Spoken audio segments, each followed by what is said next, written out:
அண்ணே good afternoon. ஒரு நிமிஷம், சாப்பாடு எடுத்து வைக்கிட்டா? சாப்பாடு வந்து அது வேணாமே, ஒரு மாதிரி ஃபுல்லா இருக்கு, அப்புறம் சாப்பிட்டுக்கிறேன். ஓ, வீட்டு சாப்பாடு பிடிக்காம போச்சோ? அப்படிலாம் ஒண்ணும் இல்லையே. ஏன்? உங்களை ரெஸ்டாரண்ட்ல பார்த்ததா சொன்னாங்க. ஒரு தொழிலதிபர் போது பல பேர் சந்திக்க வேண்டியதா இருக்கும், பல இடங்களுக்கு போக வேண்டியதா இருக்கும். ஒரு பிசினஸ் மேனுக்கு ஃப்ரெண்ட்ஸ்ன்றது ரொம்ப சகஜமான விஷயமாச்சே. வை திஸ் ஆச்சரியக்குறி? கேர்ள் ஃப்ரெண்ட் கூடவா? என்ன சொன்னீங்க?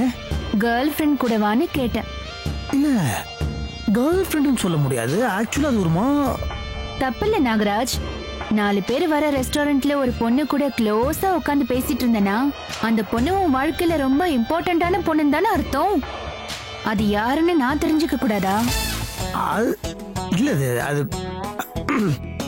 அவள சீன்லாம் இல்லனே. இப்ப நீங்க சொன்னதுல பாதி உண்மை, பாதி வந்து இல்ல.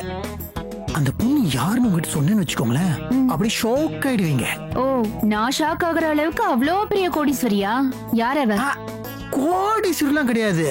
அது அது இல்ல, இங்க யாருமே இல்ல, சொல்லு. கன்ஃபார்மா? ஓகே. என்ன? அன்னைக்கு நான் வீட்டுக்கு ஒரு பொண்ணை கூட்டு வந்தேன், வேலை கூட போட்டு கொடுத்தீங்களே, அவ கூட உங்க காலில் விழுந்தாலே. மல்லிகாவா? அது ஏன் ஆயுள பெருசா துறவுறீங்க? மல்லிகாவியா லவ் பண்ற? செவத்துக்கு காது மட்டும் இல்ல, மூக்கு வாய் எல்லாமே இருக்கும். சைலண்டா பேசணும். நாம பாட்டு கத்திட்டு இருக்கிறோம். சொல்லு சொல்லு. இது லவ் எல்லாம் கிடையாது அண்ணி. இது வந்து அது எப்படி சொல்றது, ஒரு ஒரு வகையான ஒரு ஒரு உணர்வு, ஒரு கருணை, எக்ஸெட்ரா எக்ஸெட்ரா. பாத்தீங்கன்னா அந்த பொண்ணு ரொம்ப கஷ்டப்பட்ட பொண்ணு, சரியாவே சாப்பிட்டு இருக்காது, உண்மையா இருக்குது, துக்கு வர உந்துருக்குது. அதனால நல்லா சாப்பிட்டு வெயிட் போட்டுமே அப்படின்னு நினைச்சேன். ட்ரெஸ் எல்லாம் கூட பாவம் கிஞ்சி கிஞ்சி போயிருந்தது. அது இன்னும் ஏன் ட்ரெஸ்ஸா கொடுக்க முடியும், அதனால படம் வாங்கி கொடுக்கலாமேன்னு புதுசா படம் வாங்கி கொடுத்தேன். இது வந்து பேர் வந்து அது சேவை, புரியுதா? காதல் இல்ல, அது வேறு, இது வேறு. வேற ஏதாவது பொண்ணை கூட்டிட்டு போலாம்ல, எதுக்கு வேலைக்காரிய கூட்டிட்டு போன?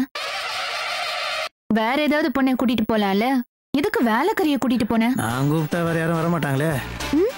இல்ல, அது எப்படின்னா நம்ம தான் கொஞ்சம் இறங்கி வரணும். இப்ப நீங்க பாத்தீங்கன்னா ஏன் அளவுக்கு அவளுக்கு அழகு இல்ல, இது கொஞ்சம் அழகா இருக்கா. ஏன் அளவுக்கு அவளுக்கு அறிவு இல்ல, இது கொஞ்சம் அறிவு இருக்கு. எல்லாத்துக்கும் மேல இந்த நாகராஜ் எல்லாரும் இங்க வச்சு பார்க்கும்போது அவன் மட்டும் அங்க வச்சு பாக்குறா. அதனால எனக்குள்ள ஒரு ஒரு வகையான ஒரு ஃபீல். அதனால எனக்கு அவளை, ஆனா இத காதல்லாம் சொல்ல முடியாது. இது வந்து வேற. இப்போ நம்மளோட ஒருத்தங்க கொஞ்சம் கம்மியா இருந்தாங்க வச்சுக்கோங்களேன், நம்மளுக்கு ஒரு இந்த கான்ஃபிடன்ஸ் வரும்ல, கொஞ்சம் ஒரு மாதிரி ஈஸியா இருக்கும். அதுதான் வச்சுக்கோங்களேன், அப்படி ஒரு ஃபீல். கிளம்பலாம் மாமா, கோயிலுக்கு போக நேரமா. கிளம்பட்டும் கல்பனா, கொஞ்சம் இருமா. வந்ததும் வராததுமா ஒண்ணுமே சாப்பிடாம போறீங்களேம்மா. நாங்க ஹோட்டல்ல தான் சாப்பாடு அரேஞ்ச் பண்ணிருக்கோம், நீங்க இருந்து சாப்பிட்டுட்டு போலாமே. ரொம்ப நன்றிமா. நீங்க என்ன ஒரு மனுஷா மதிச்சிருந்தா ஆள வீட்டுக்கு வந்து எல்லா வேலையும் இழுத்து போட்டு செஞ்சிருப்பேன். கூப்பிடாத வீட்டுக்கு நான் வந்திருக்கேன். இங்க நான் ஒரு வேண்டாத விருந்தாளி. கேள்விப்பட்டேன், மனசு கேட்கல, அதான் வந்தேன். சரி வாமா, நீங்க எல்லாரும் இருந்து நல்லா சாப்பிட்டுட்டு வாங்க. நான் தான் விரதம், சாப்பிடல. நல்ல ஹோட்டல்ல சாப்பாடு வாங்கி கொடுங்க. என் புருஷனுக்கு ஏதாவது ஆச்சுன்னா நான் தான் பாத்துக்கணும். ஏங்க, நான் எங்க வீட்டு பக்கத்துல இருக்கிற கோயிலுக்கு போயிட்டு வந்துடுறேன். வரேன் மாப்ள, வரேன் சம்பந்தி. மாமா, அவ போனா போறாமா, அவ போனதே நல்லது நினைச்சுக்கோ. என்னடா பரமு, நல்ல நேரத்துல அவ பேசுறது நினைச்சு ஏன் கவலைப்படுறீங்க?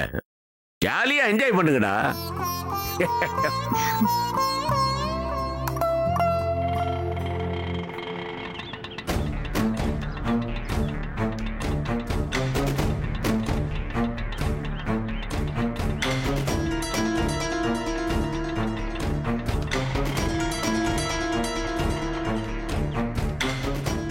ஐயோ, என்ன வெயில். வா.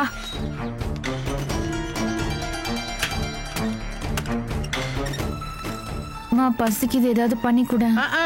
ஒரு வீட்டு விசேஷத்துக்கு போயிட்டு ஒண்ணுமே சாப்பிடாம வந்த ஒரே ஆளுங்க நம்மளாதான் இருப்போம். ஷோ ஷோ ஷோ ஷோ என்ன வேற இந்த வேகாத வெயில அலைய வச்சுட்டேடி.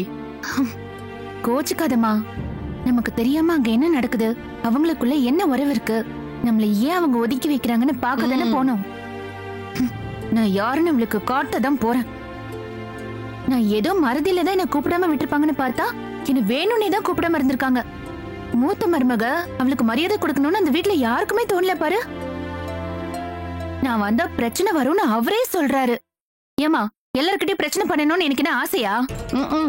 நீ வேற கட்டின புருஷன் இன்னொரு பொண்ணு கூட சிரிச்சு பேசிக்கிட்டு இருந்தா எந்த பொண்டாட்டி தான் பாத்துட்டு சும்மா இருப்பா? என் மாமனார் என்ன கூப்பிடாம போனா பரவாயில்ல, தாலி கட்டின புருஷன் இந்த ஆளுக்கு எங்க அறிவு போச்சு? சொல்லாம கொல்லாம திருட்டுத்தனமா அவ வீட்டுக்கு போயிருக்காருன்னா அவரோட மனசுல அவ இருக்கான்னு தானே அர்த்தம். ஆமாண்டி, நம்மள பார்த்தோன்னா அவர் முகத்துல ஈ ஆடல. மாட்டிக்கிட்டோங்கிற பயம் நல்லாவே தெரிஞ்சுது. இது பார் கல்பனா, உன் புருஷனும் அந்த வேதவல்லியும் எப்ப வேணாலும் ஒன்னா சேருவாங்க. ஏன் சொல்றேன்னா, கல்யாணம் வரைக்கும் வந்து பிரிஞ்சதுனால அவருக்கு பொண்டாட்டி ஆகணுங்கிற ஆசை அவ மனசுல இருக்கும். அது எப்ப வேணாலும் வெடிக்கும், பாத்துக்கோ. ஆமாண்டி, எப்படியாவது மாப்பிள்ளை அடையணுங்கிற திட்டத்தோட தான் வேதவல்லி வீட்டையே மாத்திட்டு இங்க வந்திருக்கா. பக்கத்திலே இருந்தா தானே அடிக்கடி பாத்துக்க முடியும். கண்ணை கசக்கிட்டு நின்னா எப்படியாவது மாப்பிள்ளை மனசு இலகும்ல. ரெண்டாம் தரமாவது ஆயிடலான்னு அந்த வேதவல்லி மனசுல திட்டம் வச்சிருக்கா போல இருக்கு.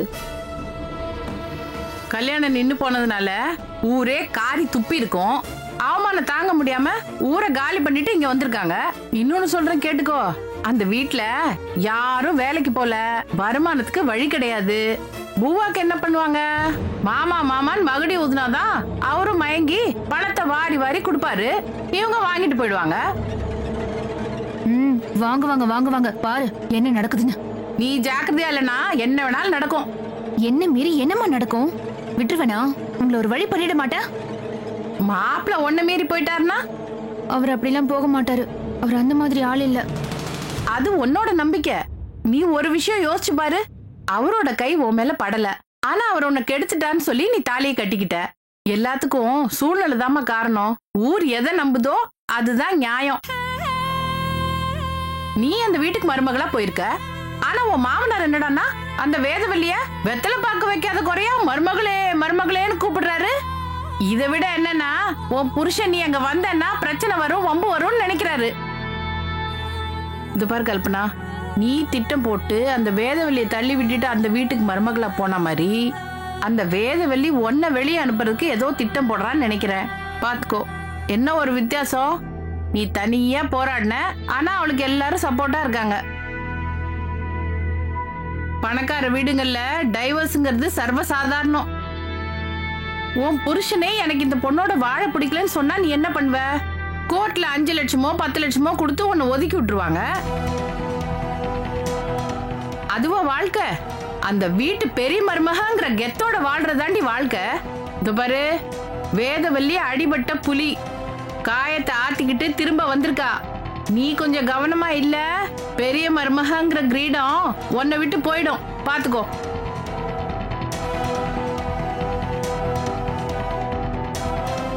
புரியுதுமா, புரியுது. இந்த கல்பனாவோட இன்னொரு முகத்தை அந்த வேதவல்லிக்கு காட்டுறேன். அவர் அவளோட பழகிறதுக்கும் பேசுறதுக்கும் எல்லாத்துக்கும் ஒரு முடிவு கட்டுறேன். மருமகளே மருமகளேன்னு கூப்பிடுற என் மாமனார் வாயாலேயே அவளை பிடிக்கலன்னு சொல்ல வச்சு இந்த ஊரை விட்டு துரத்தல. என் பேரு கல்பனா இல்ல.